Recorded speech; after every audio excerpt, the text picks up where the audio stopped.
హోషేయ గ్రంథము 7వ అధ్యాయం అండి, మొదటి వచనము, 747వ పేజీ అండి. నేను ఇశ్రాయేలు వారికి స్వస్థత కలుగజేయతలంచగా ఎఫ్రాయిము దోషమును షోమ్రోను చెడుతనమును బయలుపడుచున్నది. జనులు మోసము అభ్యాసము చేసెదరు, కొల్లకాండ్రయ్యి లోపలికి చొల్లబడుదురు, బందిపోటు దొంగలై బయట దోచుకుందురు. 2వ వచనం అండి. తమ క్రియల చేత వారు చిక్కుబడి ఉన్నను, అవి నా సముఖముననే జరిగినను, మన చెడుతనము ఆయన జ్ఞాపకం చేసుకొనడని తమలో తాము అనుకొందురు. 3వ వచనం అండి. వారు చేయు చెడుతనమును చూచి రాజు సంతోషించును, వారు కలలాడుట అధిపతులు విని సంతోషింతురు. 4వ వచనం అండి. రొట్టెలు కాల్చువాడు ముద్ద పిసికిన తరువాత ముద్దంతయు పొంగు వరకు పొయ్యిని అధికముగా వేడిమి చేసి ఊరకుండునట్లు వారందరూ మానని కామాతురత గలవారై ఉన్నారు. 5వ వచనం అండి. మన రాజు దినమున అధిపతులు అతని ద్రాక్షారస బలము చేత మత్తిల్లి జబ్బుబడిరి, రాజు తానే అపహాసకులకు చెలికాడాయెను. 6వ వచనం అండి. పొయ్యిలో పడినట్టు వారు తమ హృదయములను మాటులోనికి తెచ్చుకొని ఉన్నారు. తమలో రొట్టెలు కాల్చువాడు రాత్రి అంతయు నిద్రపోయినను ఉదయమున పొయ్యి బహు మంట మండి కాలుచున్నది.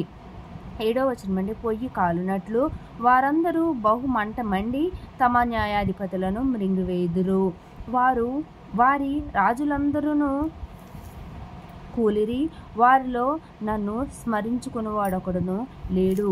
8వ వచనం అండి. ఎఫ్రాయిము అన్ని జనులతో కలిసిపోయెను, ఎఫ్రాయిము ఎవరును త్రిపివేయని అప్పము వంటి వాడాయెను. 9వ వచనం అండి. అన్యులు అతని బలమును మృంగివేసినను అది అతనికి తెలియలేక పోయెను, తన తల మీద నెరసిన వెంట్రుకలు కనబడుచున్నను అది అతనికి తెలియదు. 10వ వచనం అండి. ఇశ్రాయేలుకున్న అతిశయాస్పదము అతని మీద సాక్ష్యము పలుకును, ఇంత జరిగినను వారు తమ దేవుడైన యెహోవా యొద్దకు తిరుగక ఉన్నారు, ఆయనను వెదకక ఉన్నారు. 11వ వచనం అండి. ఎఫ్రాయిము బుద్ధిలేని పిరికి గుండెగల గువ్వ ఆయను, వారు ఐగుప్తీయులను పిలుచుకుందురు, అషూరీయుల వద్దకు పోవుదురు. 12వ వచనం అండి. వారు వెళ్ళగా నేను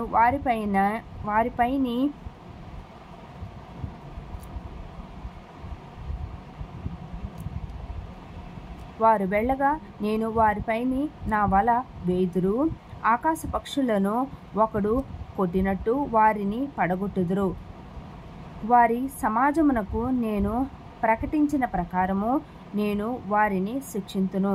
13వ వచనం అండి. వారికి శ్రమ కలుగును, వారు నన్ను విసర్జించిరి, తప్పిపోయి ఉన్నారు, వారికి నాశనము కలుగును, వారు నా మీద తిరుగుబాటు చేసి ఉన్నారు, వారికి క్షయము సంభవించును, నేను వారిని విమోచింపగోరి ఉన్నను, వారు నా మీద అబద్ధములు చెప్పుదురు.